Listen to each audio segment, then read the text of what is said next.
The air in Voltron village was never clean. It wasn't just the acrid smoke from the smelting pits that choked the lungs. It was the thick, cloying fog of fear. The dust, permanently tinged with red from the clay soil, settled on everything. On the ramshackle huts, on the meager patches of gray vegetables, and on the people, coating their spirits in a layer of numb submission. Inside one such hut, Alara kneaded a lump of coarse, black bread dough, her muscles aching from a 12-hour shift at the ore-crushing wheels. Her mother, Lyra, sat by the cold hearth, her fingers trembling as she attempted to mend a torn tunic for the third time. The single oil lamp, fueled by rancid animal fat, cast long dancing shadows that made the small space feel even more cramped. "Mother," Alara began, her voice a low whisper, though the king's ears were not physical things you could see, but a pervasive presence in every conversation. "I've been thinking." Lyra didn't look up, her focus on the stubborn thread. "Thinking is a luxury, daughter. One we cannot afford. Finish the bread. The evening prayer bell will sound soon." "I'm thinking of the sea," Alara pressed on, her eyes fixed on her mother's weary face. "The traders from the outer territories. They whisper of it. Of water that stretches to the sky, blue and endless. They say there are places where a person can own the sweat of their own brow." Lyra's hands stilled. A deep, familiar dread settled in her bones. She slowly raised her head, her eyes wide with a terror so profound it was etched into every line on her face. "Alara, those words are death. They are sin. Is it a sin to want to breathe?" Alara's whisper grew more urgent, fervent. She abandoned the dough, wiping her hands on her ragged skirt as she knelt before her mother. "Is it a sin to want to pray to a God who doesn't demand our starvation? We break our backs so King Boro can line his palace with gold he calls evil, for anyone else. We watch our neighbors hanged for saving a single extra coin. Their sons dragged to the pits, their daughters taken to his." "Do not say it," Lyra hissed, her hand shooting out to clamp over Alara's mouth. Her touch was cold and rough. She glanced frantically at the thin hide covering the doorway as if expecting the king's black-clad sentinels to burst through. "You will not speak of the harem. You will not speak of the outside. You will be silent." Tears welled in Alara's eyes, not of sadness, but of furious frustration. She pulled her mother's hand away, holding it tightly in her own. "We have to leave, you and I, before the next tax collection. Before they look at me again and decide I am old enough to serve in the palace." The unspoken horror hung between them. Lyra's greatest fear, given voice. "Leave." Lyra's laugh was a dry, broken sound. "And go where? The desert will kill us. The sentinels will find us. They will make an example of us, Alara. They will hang you from the gallows in the square for all to see, and I will be forced to watch. Or worse, they will not kill us. They will bring us back, and our punishment will be a lesson in agony for the entire village." Her voice dropped to a barely audible, desperate plea. "This is our life. It is hard, but it is life. Obedience is safety. Pay. Work. It is the only way. It is not living, mother. It is a slow death," Alara argued, her own fear morphing into a desperate passion. "We can follow the river by night. We can hide. The traders said there are paths, people who help. We are not the only ones who dream of more. We can find a place where wealth isn't an evil word, but just enough. Enough to eat. Enough to be free." Lyra looked at her daughter, at the fierce, wild hope in her eyes that she herself had long since crushed and buried. She saw her own youth, her own extinguished dreams. And she saw the certain death that hope promised. She pulled her hand away as if burned. Her expression shut down, becoming a mask of stoic resignation, the same mask worn by every adult in Voltron. "No," she said, her voice flat and final. She returned to her mending, her movements robotic. "The conversation is over. You will forget these foolish, wicked thoughts. You will thank King Boro for his protection and his divine guidance. You will do your duty." The iron bell atop the prayer tower began to clang, its mournful sound echoing through the village. It was time to kneel and chant praises to the god-king who owned them. Lyra immediately slid from her stool onto the hard-packed dirt floor, bowing her head. "Praise be to Boro, our provider, our god," she began the mandated chant, her voice a monotone. Alara remained kneeling, watching her. The hope in her eyes didn't die, but it hardened into something else. A cold, solitary resolve. Her mother was too broken, too afraid to be saved. The walls of fear Boro had built around her were too high. As she mechanically recited the words of praise she despised, Alara made a silent vow. She would not wait for the tax collectors or the sentinels to come for her. She would go. Alone. She would find the sea or she would die trying. Either outcome was better than the living death of Voltron. Alara's mind was made, and there was nothing her mother would do or say to change that. She longed for the world beyond the hell hole she was born into. That night she put her plans into motion. Alara needed a lump of coarse, black bread dough, her muscles aching from a 12-hour shift at the ore-crushing wheels. Her mother, Lyra, sat by the cold hearth, her fingers trembling as she attempted to mend a torn tunic for the third time. The single oil lamp, fueled by rancid animal fat, cast long dancing shadows that made the small space feel even more cramped. "Mother," Alara began, her voice a low whisper, though the king's ears were not physical things you could see, but a pervasive presence in every conversation. "I've been thinking." Lyra didn't look up, her focus on the stubborn thread. "Thinking is a luxury, daughter. One we cannot afford. Finish the bread. The evening prayer bell will sound soon." "I'm thinking of the sea," Alara pressed on, her eyes fixed on her mother's weary face. "The traders from the outer territories. They whisper of it. Of water that stretches to the sky, blue and endless. They say there are places where a person can own the sweat of their own brow." Lyra's hands stilled. A deep, familiar dread settled in her bones.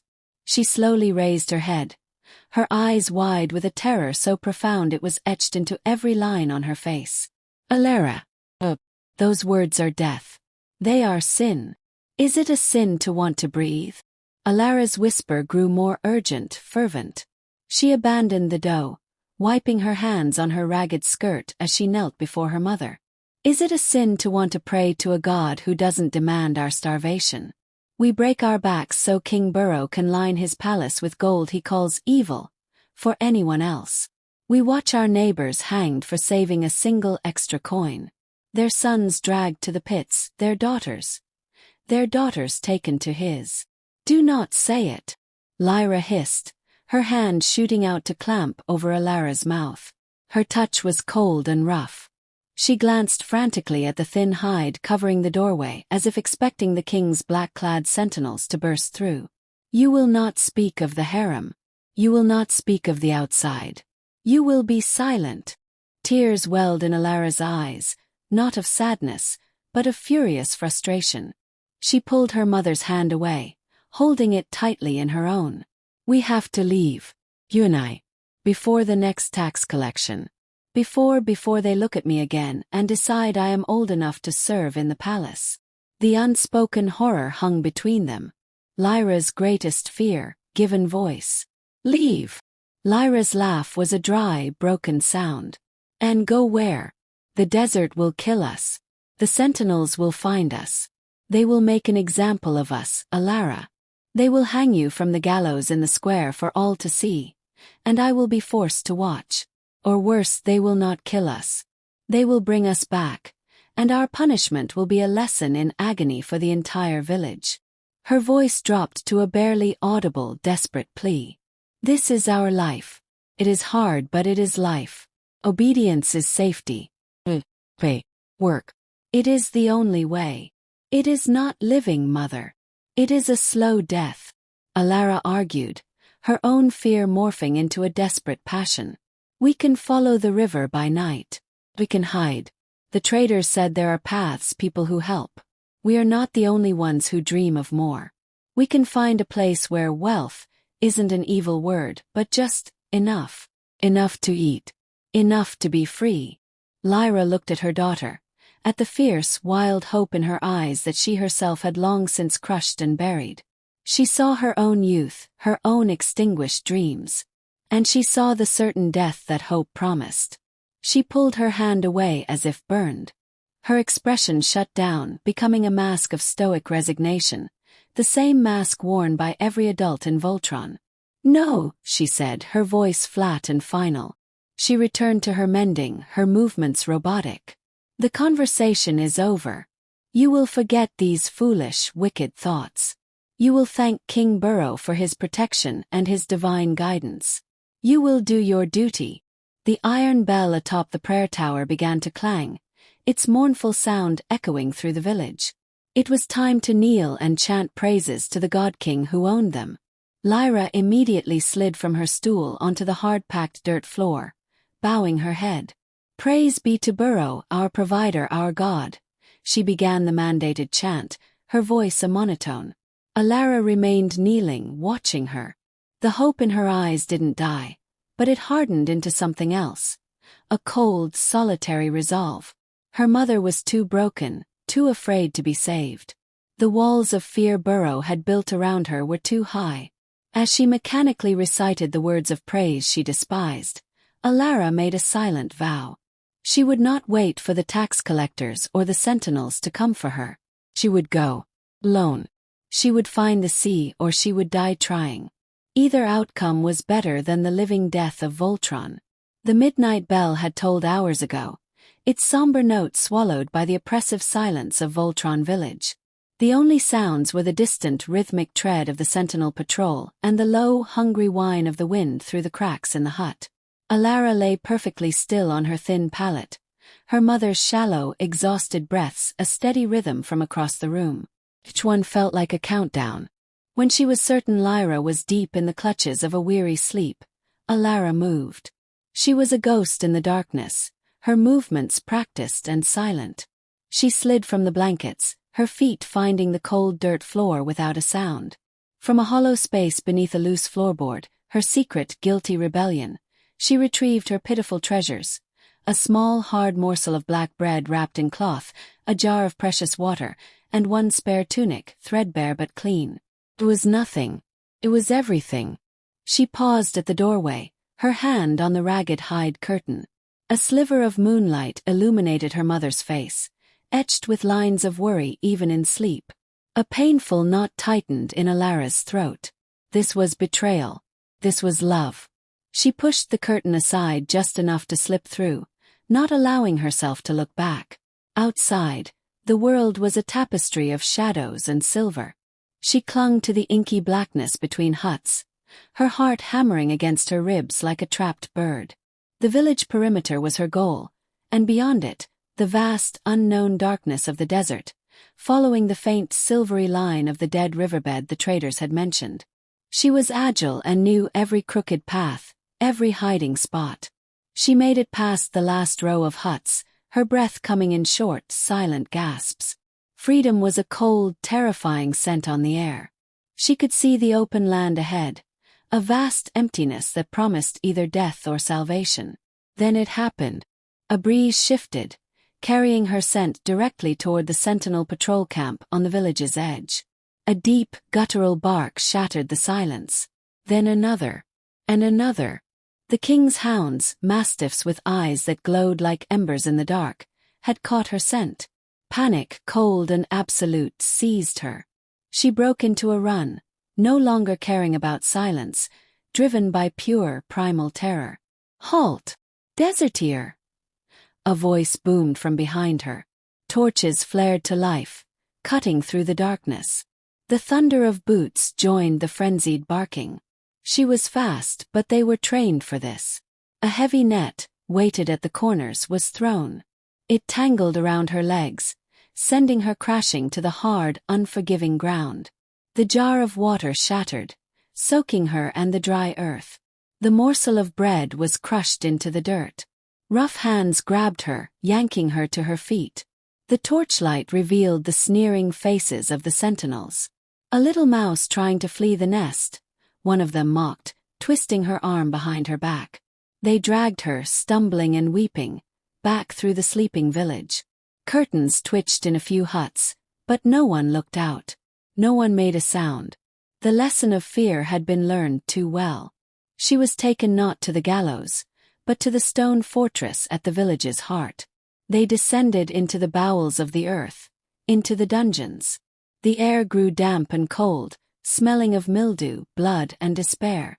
They shoved her into a small iron-barred cell. One of the sentinels produced a branding iron from a brazier glowing red-hot in the corridor.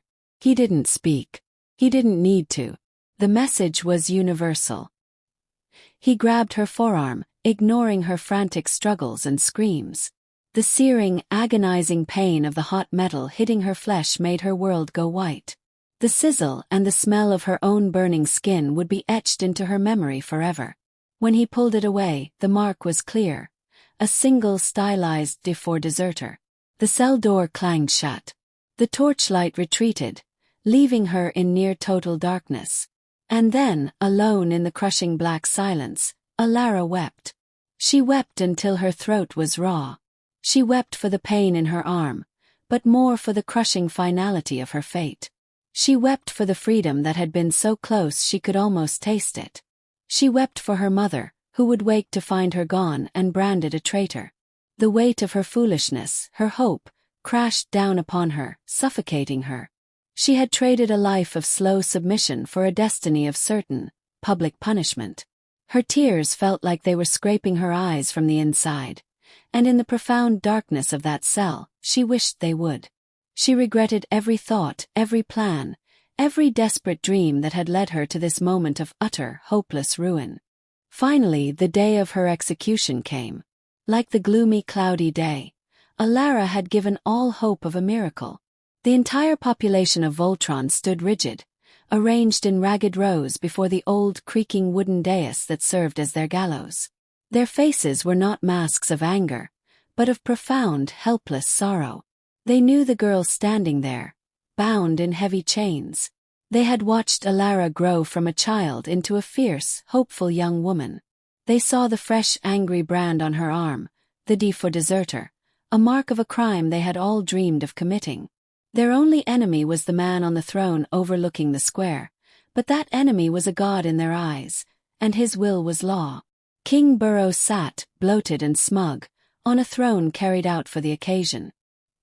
He was flanked by members of his harem, young women with dead eyes and forced, placid smiles, draped in silks that seemed to mock the rags of the crowd.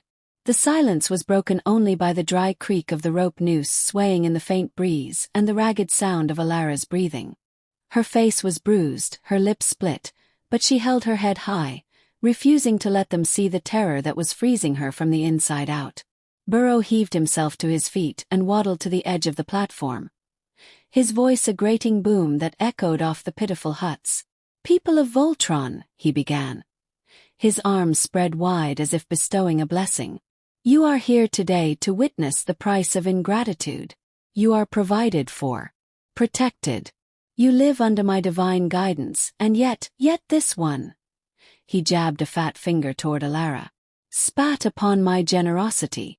She sought to abandon you, to flee the paradise I have built." He paced, his voice dripping with false pity. Where would she go? To the barren desert. To be eaten by jackals. There is no world outside of my world. There is no hope outside of my grace. Her fate is a lesson written in flesh and blood. Let it be carved into your minds. Obedience is life. Rebellion is this. He turned to the hooded executioner, a giant of a man holding a massive rust-stained axe. The crowd collectively held its breath. Let the sentence be carried. No. The voice was thin, cracked with age and terror, but it cut through the square like a shard of glass. The crowd parted as Lyra stumbled forward, her face a mess of tears, her body trembling so violently she could barely stand. "Please, Divine One. Mighty Boro," she cried, falling to her knees in the dust at the foot of the dais. "Please, do not take my daughter. She is young, she was foolish. Me. I'm old. My years are few. Let my life pay for her mistake. Please, I beg you." A stunned silence fell. Such a thing was unheard of. King Boro's eyes, small and piggish, narrowed in calculation. He looked from Lyra, worn and thin, to Alara, young and defiant, her beauty undimmed by her bruises. The math was simple in his twisted mind. The mother was old, of little use in the harem or the pits. She would die soon anyway. The daughter had years of service ahead of her. This was not mercy. It was a profitable exchange. A slow, cruel smile spread across his face. The devotion of a mother for her child, he announced magnanimously to the crowd. A touching, if misguided, sentiment. Very well. Your offer is accepted. The old hag will die. The young one will learn the error of her ways in my service. Executioner, make the exchange. The chains were unlocked. As the guards shoved her mother up onto the platform, Alara stumbled toward her, fresh sobs racking her body. Mother, no. Oh, I'm sorry. Forgive me, please forgive me, she begged, collapsing against Lyra, her chains clinking. Lyra hugged her daughter with a strength she didn't know she possessed. She kissed Alara's forehead, her tears mixing with her daughter's. And then, with the executioner looming behind them, she pulled Alara close and whispered into her ear, her voice a fierce, urgent breath that no one else could hear. Do not beg for forgiveness. Do not run away. Your freedom was never for just you. It is for all of us. Her eyes burned into Alara's. Do not flee, my brave girl. And kill him. Free them all. The words were a lightning strike. They froze Alara's tears, searing away her regret and replacing it with a cold, terrifying purpose. Before she could respond, rough hands grabbed her, tearing her from her mother's embrace. She was dragged, kicking and screaming, not in fear for herself anymore, but in rage at the injustice. She was forced to her knees at the side of the platform, held in place to watch. She saw her mother, back straight, meet the executioner's gaze without flinching. She saw the axe rise, catching the harsh sun. She saw it fall. Alara did not look away. She burned the image into her soul. The grief, the horror, the unbearable loss, it all fused in the white-hot furnace of her heart, hardening into a single unbreakable vow. As her mother's body slumped, a collective stifled gasp went through the crowd. Their pity for the girl twisted into a new, secret emotion, a shared, silent fury. King Boro smiled, satisfied with the day's lesson. But Alara, held on her knees in the dust, was no longer his prisoner. She was a weapon waiting to be unleashed. She had sworn to make him pay, and the memory of her mother's final whisper was the whetstone on which her resolve was sharpened. Alara had lost the strength to walk. Losing her mother to her own stubbornness has opened her eyes to how reckless and selfish she had been. A hunky guard led her to Boro's gilded palace, walled and surrounded by soldiers in coat of mail. Without a word, he led her through an endless flight of stairs that ended at a lonely, dark corridor on the last floor. He knocked on an oaken door at the end of the hall. At the second knock, a girl around Alara's age opened the door and stepped aside to let them in. I'm sorry for your loss, Mississippi. She didn't believe her ear. She thought Boro's soldiers were as heartless as she was, but she had judged this book by its cover. He bowed slightly and took his leave. He is one the kind ones. The girl that let them in walked up to her and took her hands in her, offering her a comforting smile. Alara managed a shaky smile, following the girl's lead to a wooden bunk. As they sat at the edge of a worn-out mattress, Alara took in the homely ambience. The chamber wasn't a room. It was a beautifully adorned cage. Silk cushions were scattered on the floor, and gossamer curtains hung from the walls, doing little to hide the fact that the single window was barred with wrought iron. The air smelled of perfumed oil and despair. Alara sat on her assigned pallet, the silken fabric of her new, revealing gown feeling like a betrayal against her skin. She shared the space with 7 other girls, all roughly her age, all stolen from their families.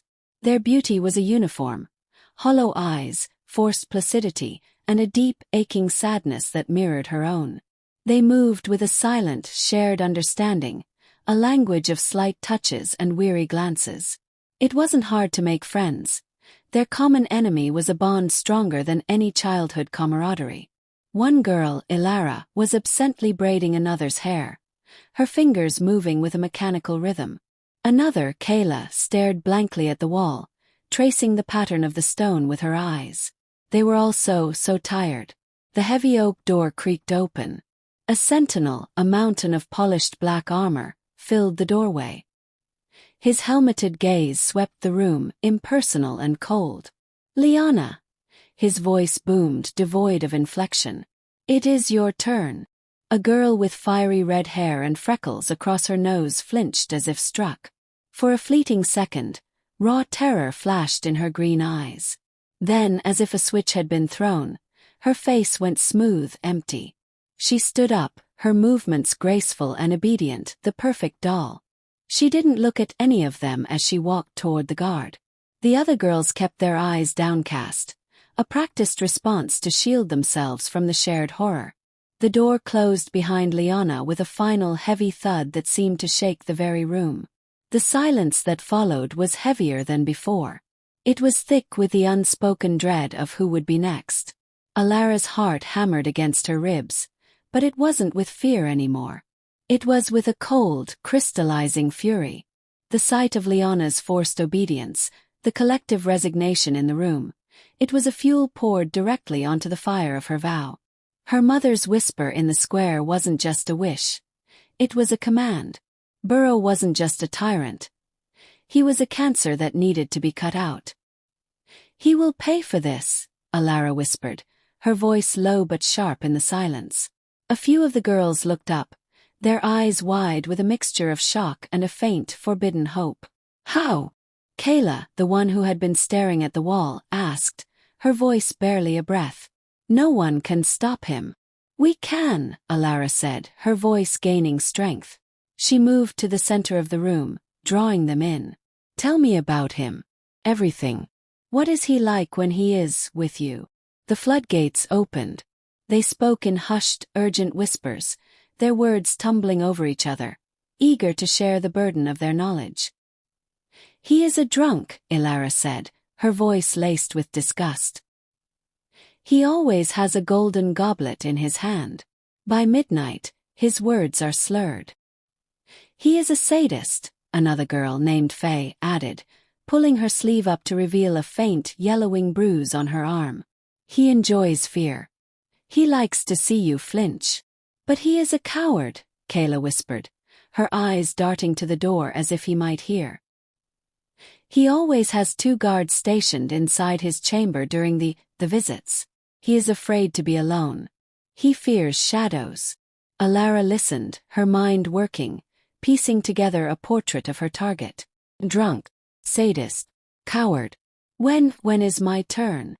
Alara asked, the question sticking in her throat. The girls exchanged glances.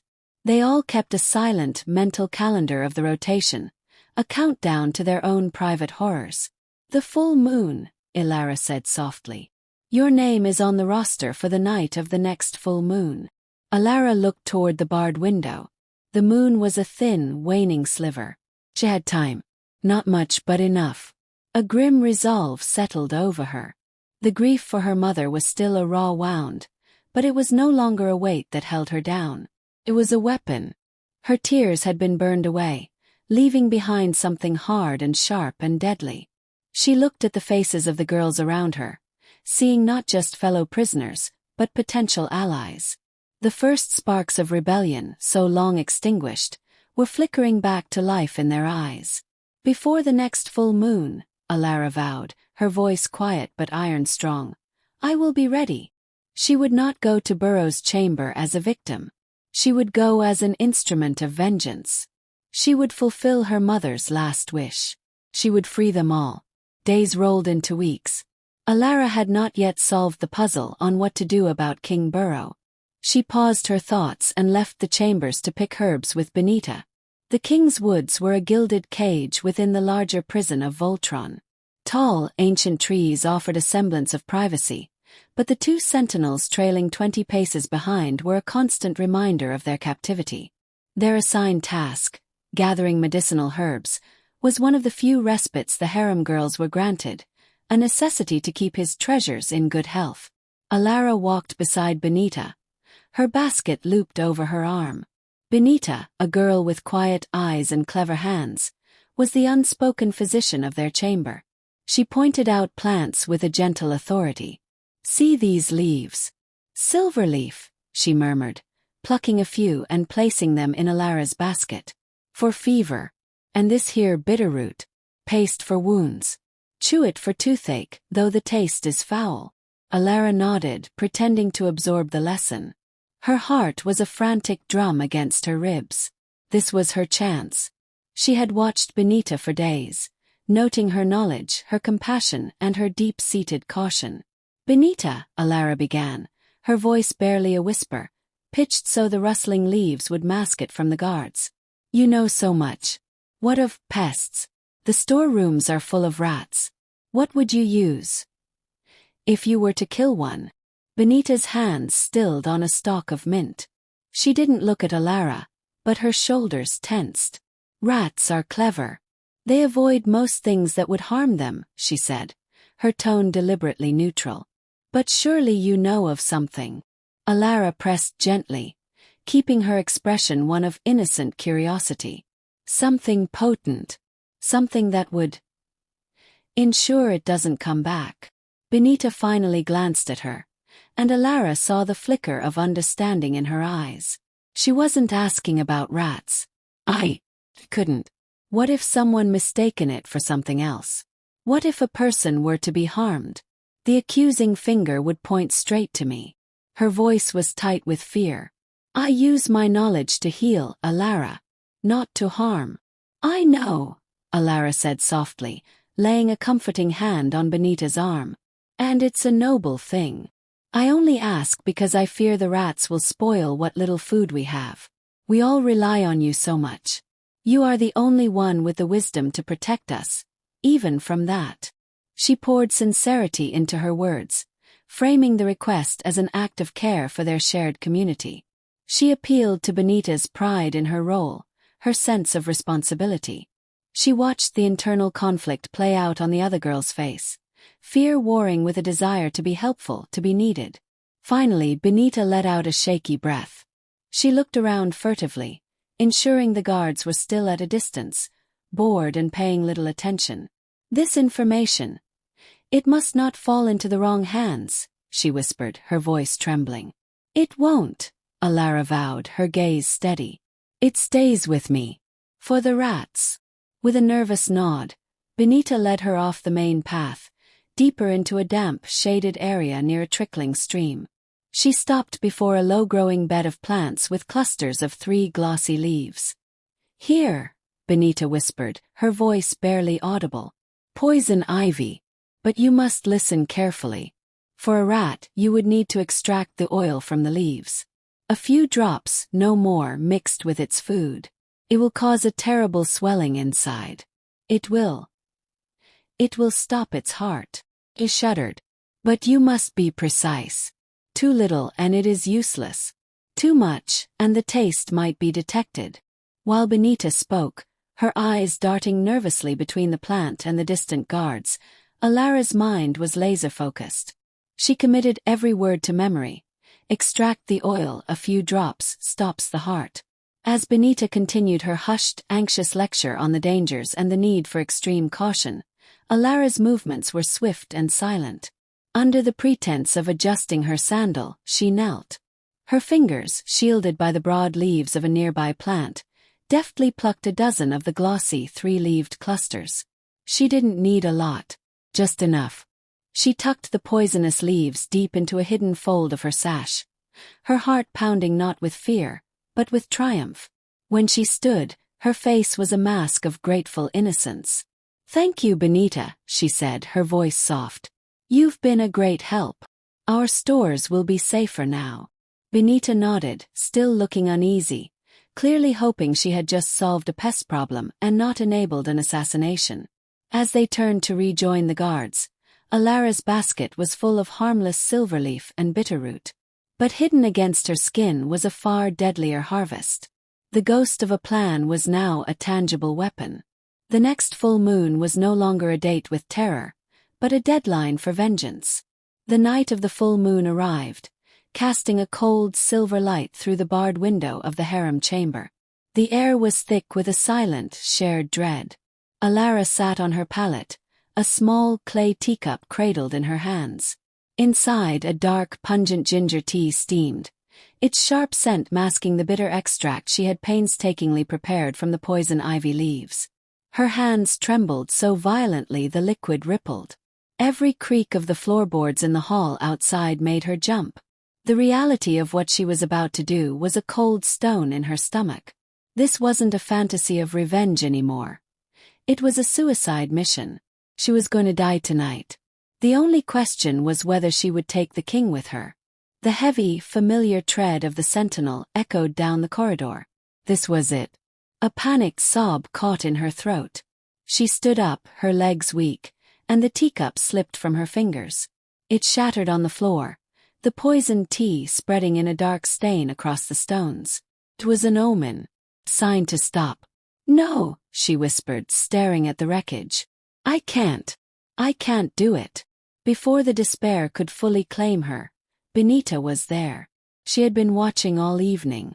She knelt, not to clean the mess, but to take Alara's shaking hands in her own. You can, Benita whispered, her voice fierce and low. You must. She reached for a second identical clay cup she had prepared herself and pressed it into Alara's hands. It was warm. Take this. Alara looked at the cup, then at Benita's knowing eyes. It's just tea, she stammered, a weak attempt at a lie. A sad, small smile touched Benita's lips. You cannot fool me twice, Alara. I know what you carry. I know why. Now drink your tea. It will calm your nerves. The knock on the door was thunderous. Alara! It is time. The guard's voice boomed. There was no more time for questions. With a final, desperate look of gratitude and confusion, Alara hugged Benita tightly. Then, squaring her shoulders and clutching the new cup, she turned and followed the guard into the corridor.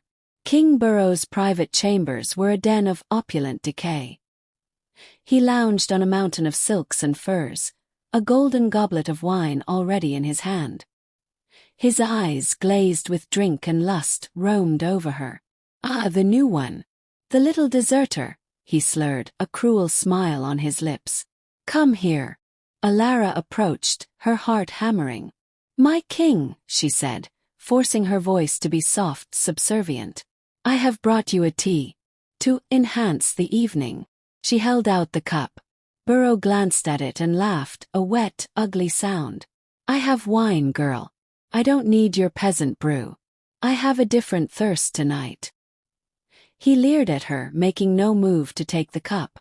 Her plan was crumbling before it began. For what felt like an eternity, she tried, using every ounce of coerced charm she could muster to persuade him.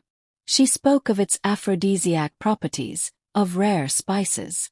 But his interest was solely on her body, not the drink. His small eyes narrowed. Her persistence was having the opposite effect. Why are you so eager for me to drink it? He demanded.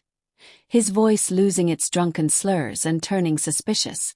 You're up to something, aren't you, you little viper? He snatched the cup from her hand. You want me to drink it? Fine. You first. Take a sip. Alara's blood ran cold. She looked from the cup to his suspicious, piggish face. This was it. Her mother's face flashed in her mind. Lyra's sacrifice. The girls in the chamber. The entire village. For the greater good. She took the cup. Her hand was steady now, her resolve absolute. She met Boro's gaze, forced a seductive smile, and brought the rim to her lips. She took a small, deliberate sip. The tea was bitter and hot. She swallowed, her smile never wavering. Boro watched her intently for a long moment. When she didn't clutch her throat or collapse, his suspicion vanished, replaced by a grunt of satisfaction. Good, he muttered and grabbed the cup. He downed the rest of its contents in several greedy gulps. He tossed the empty cup aside and reached for her.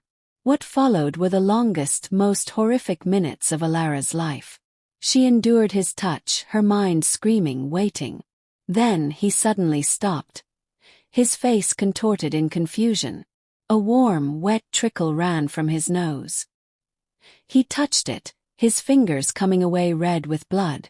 A matching trickle ran from Alara's own nostril. What is this?" he mumbled. His words beginning to slur differently now, thick and clumsy. "What have you done?" Alara wiped the blood from her own lip, her eyes blazing with a triumphant fury. "I kept my promise," she said, her voice cold and clear. "My mother sends her regards." Understanding and terror dawned in his eyes a second before the convulsions started. He choked, clawing at his throat, his body seizing on the silken sheets. Alara watched, unblinking, until the last rattling breath left his body. Then, with a strength she didn't know she possessed, she took a ceremonial dagger from his belt and severed his head. Stumbling, her own vision blurring, she carried the grisly trophy out onto the balcony overlooking the main square. Below, the night guards and a few late-night villagers froze as she held the head of their god-king aloft. "Boro is dead," she screamed, her voice echoing through the silent night. "You are free." The silence that followed was absolute. Then it shattered into a wave of disbelieving gasps, then cheers, then a roaring collective cry of liberation. The sentinels below looked at each other, then at the head of their dead king, and dropped their weapons in shock and relief.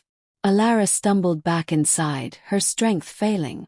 Benita was there, having followed the commotion. "Why?" Alara gasped, blood now flowing freely from her nose. "Why am I not dead?"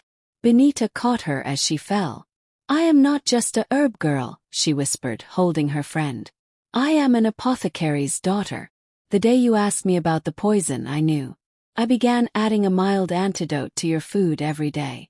It wasn't enough to stop it completely, but it was enough to fortify you, to give you a fighting chance." Alara looked at her, her vision darkening. "You saved me," she breathed. "You saved us all," Benita replied. Alara's eyes fluttered shut, falling into a deep, poisoned unconsciousness. She awoke 2 days later in the king's own bed, clean and cared for. The first thing she saw was Benita's smiling face.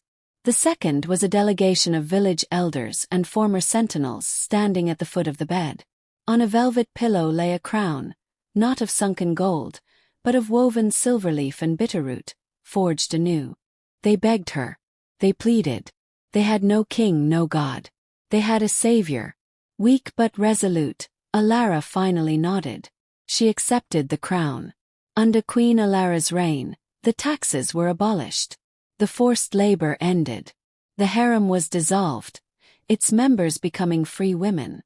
The village of Voltron, no longer living in fear, began to truly live. They traded, they built, they laughed, and they prayed to whatever gods they chose. And they prospered, forever grateful to the queen who drank poison to set them free.